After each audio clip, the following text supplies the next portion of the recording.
Hey, this is Drew Dixon. I'm from Gamechurch, and I'm here at PAX West with Rand Miller of Cyan and his new game, Obduction.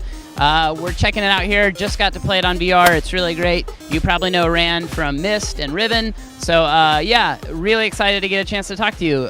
Tell us a little bit about what Obduction is. Wow. Okay, so there's this feeling when you played Myst back in the day, like you're plopped on this dock and you're completely clueless.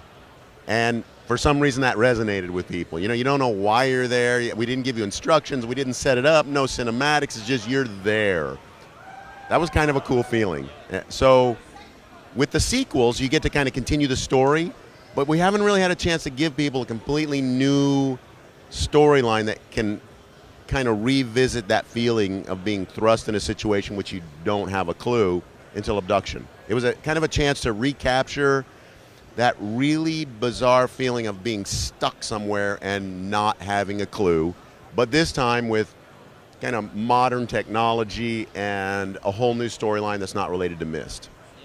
Yeah, one of the things that's great about Myst and Riven is that like you said, that sense of foreignness, of not knowing where you are, and yet finding the area that you're in compelling and exciting, and there's this real, like, amazing sense of exploration. How has VR changed your approach or changed things for you in terms of building worlds that feel that way? Oh, yeah. Well, VR is interesting because all we've ever wanted to do is kind of make you feel like you're in a real place. I mean, even like at our earliest designs we've done with like children's games, it had this weird effect on us. It's like, hey, it starts to feel like a real place. And so VR is like some kind of like ultimate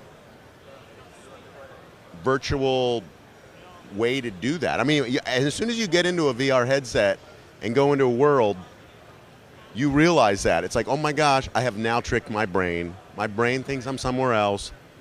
What a cool thing. Okay, so what better for us, because that's what we want to do, building places, is to do it in VR. Now, with that said, we've also got the flat screen version as well. And in fact, we built it in the flat screen version to start with, because we started 3 years ago on the cusp of the VR kind of surge. And then what's interesting is we got to actually go into the VR version ourselves a little bit later on, and all of a sudden you get a whole different weird sense of scale in there. Like, oh my gosh, these walls are tall, and oh my gosh, the cliff falls off there, and it's a really cool feeling. Kind of slows down your exploration, Yeah. Cool. And also with Myst and Riven especially, there was, I know, a lot of kind of mythology that was built into the world. This whole story that you kind of uncover almost secondhand. What can you give us a sense of what we're to expect with Obduction with regard to mythology and the story? Yeah. Well, it's kind of hard to do these because, I think that's why there's not a lot of them. And we sat down to do Obduction, and it's like, okay, man, this is hard because we're trying to balance these beautiful environments and make the stuff in them have meaning with the story, and also put friction in it in the form of puzzles that fits with the story and the environment.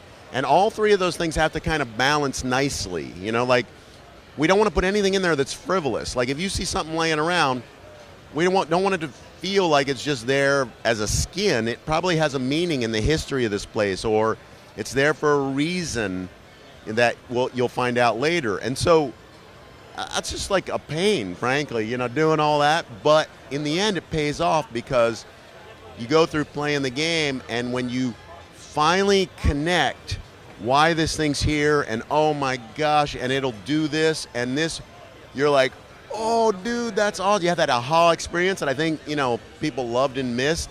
I think we're seeing the same thing in Obduction. So, yeah, it's not easy, but I think it's worth it.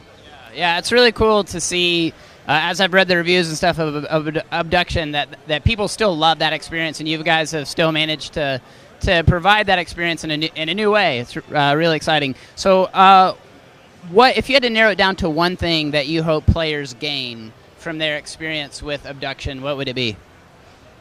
I think probably the biggest thing is an alternative to kind of the one train or the few trains of the few genres that have become popular.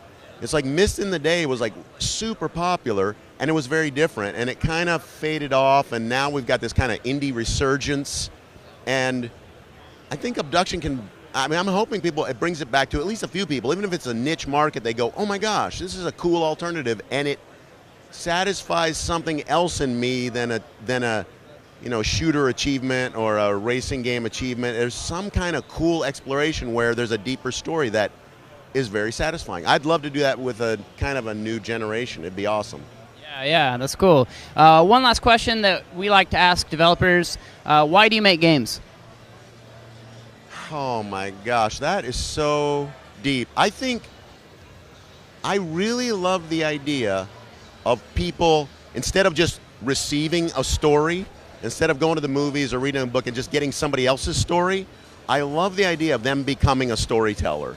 I mean, after your experience, it's like back around the campfire and with the caveman days. It's like you come back from your story and you get to be the storyteller because it's your experience. I think there's something really magical about that.